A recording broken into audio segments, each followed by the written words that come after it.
I have realized that there is a huge difference between devotion and discipline, and I'm going to teach you about it now. Because if you have been struggling with understanding your purpose, trying to find yourself, understanding what to do in the chaos of the world, I'm going to break down exactly what it is you need to do, your first step. Welcome to True Alchemy Academy, your space for all things ancient wisdom in the modern world. My name is Kaylee Worsley, and I built this company specifically to help people like you find their passion, feel connected to their soul, feel connected to God, to everyone, to everything that is. Maybe not everyone. Everyone good, though. Okay? So I built an online school. And I realized that my students need a more clear path to follow. And so I've developed the 7-step path. Of course, outside of the path are more things, but the 7-step path is going to take you from 0 to hero. I want you to look at the path like this. I'm not left-handed, and I tell you guys that all the time. So this is the first point, okay? During this path, you go through many things, but this is step 1.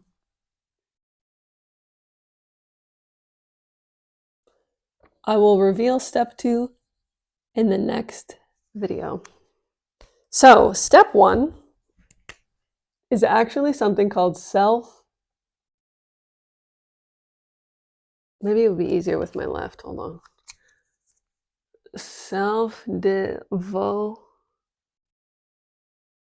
Yeah, it's easier with my left. Self-devotion, okay?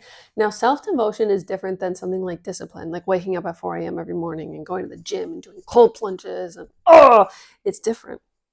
It's different. And it's different than self-love. It's a combination of both. So self-love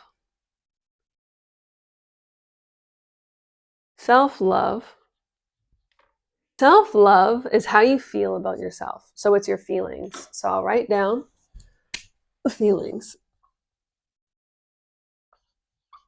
Now, self-love differs from self-discipline. So then you have self-discipline.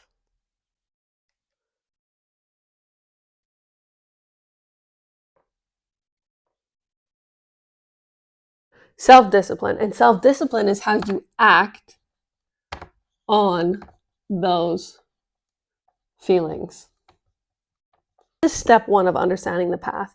Because if you don't understand your feelings for yourself, you're not going to be able to act well in discipline. And then you're not devotion. You don't have devotion to yourself. So for example, have you ever seen people who actually loathe themselves? That you can tell that someone hates themselves by their habits, by their actions, by what they say. Somebody who is extremely obese for sure does not love themselves. And you actually can't convince me otherwise, because if you loved yourself, you would probably eat healthier, walk more, take care of yourself, have pride in how you look, just a little bit, not so much, just a little bit of pride. It's about health more so. And I'm sorry if you feel triggered, but you probably shouldn't watch these videos if you think, or maybe you should. Maybe you should, because it'll be a place where, I'm not going to bullshit you and lie to you and make you feel good about yourself. I'm going to be honest, and I'm going to motivate you to do better. So maybe you should watch these videos. Anyway, self-love is how you feel. Self-discipline is how you act on those feelings. Have you ever met a girl who you can tell just is so insecure about herself, and the way she acts around men shows you this? So she centers her life around men. She probably hooks up with a bunch of guys. She's always in a situationship. She's always crying over this guy. She has no self-respect. It's because she doesn't have self-love, and she's not acting upon that. Now, when you decide to take this step, the first step right here, step 1, and you decide, you know what, I'm actually going to change how I feel about myself, because everything first comes from the inside. If I feel bad about myself, I'm going to act in a way that presents to the world that I don't think I'm worthy. When you change that mindset and you say, you know what, I am worthy, things start to happen around you and things start to change. So self-devotion is the first step, the very first step. Now, what can you do to invoke those types of feelings? How? How are you going to get to this level of self-devotion? How are you going to practice self-devotion? How are you going to practice discipline? Well, honestly, and you probably have heard this 1,000 times, but your morning routine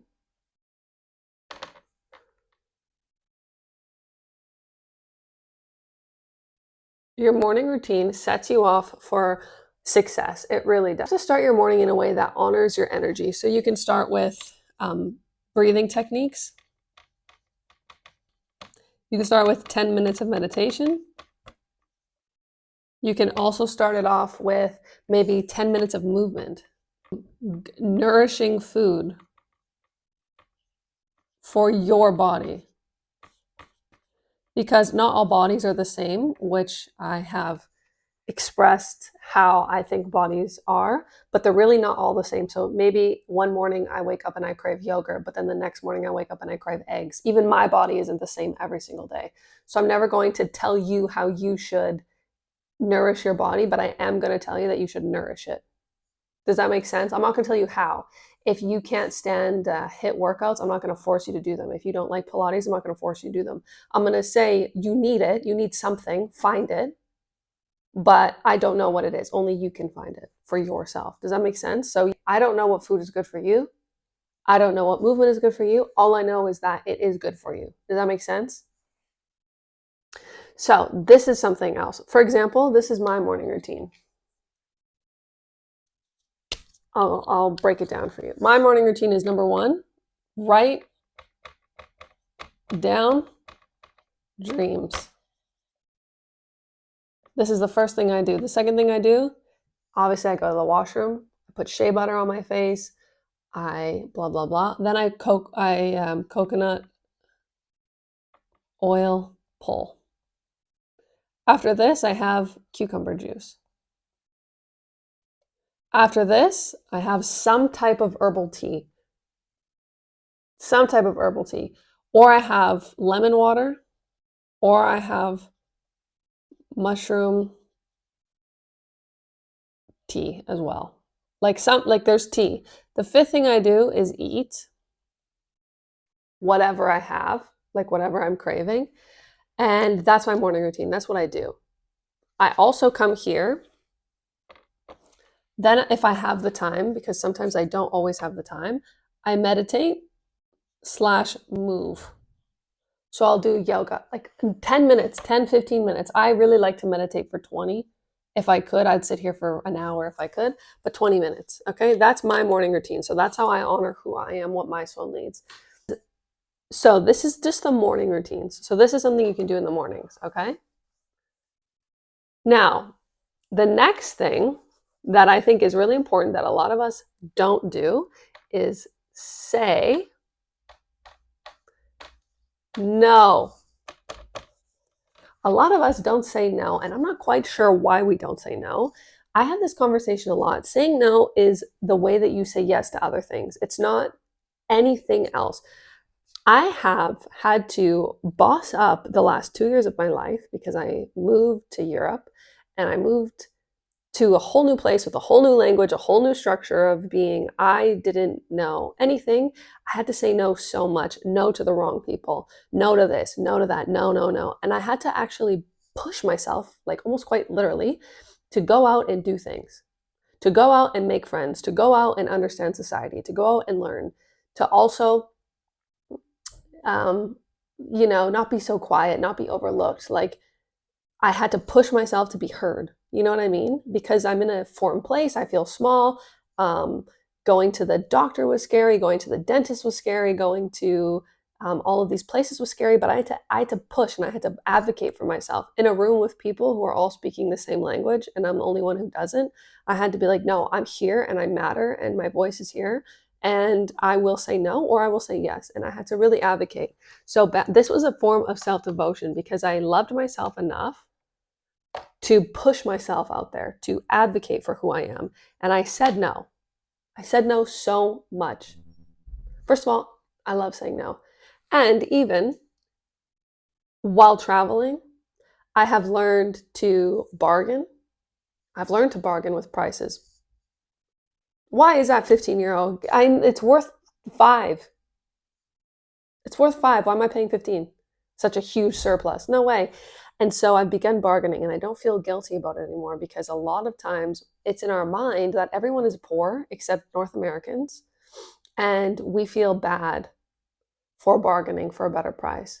That's not how it is. That's not reality. There are so many people in so many countries with so much money, by the way. They might not look like it, but they probably have bank. And why should you feel guilty for bargaining with them when it's a part of also their culture? It's not like you're taking advantage of people. It's not like you're going into a shop and saying, oh, that says €5. I don't want to do it for five. I want it for four. I've seen people do this and it pisses me off. It's not the same. It's when someone surpluses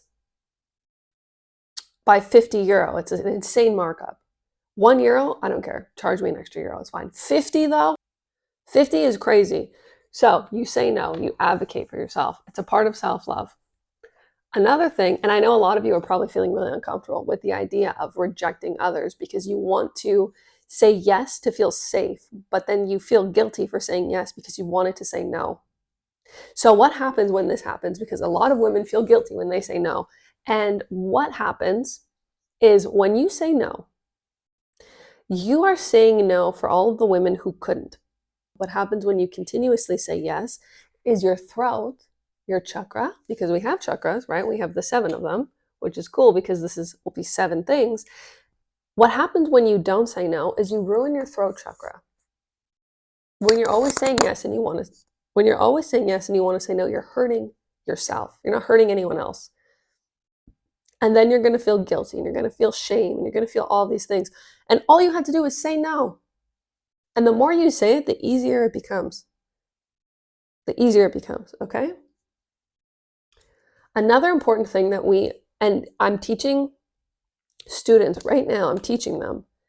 And every time I teach them about social media or entrepreneurship or even just about life in general and spirituality, the one thing they say to me when I ask them what they need more of, they always say consistency. I need to be more consistent. And they couldn't be more right. So self-discipline also is consistency.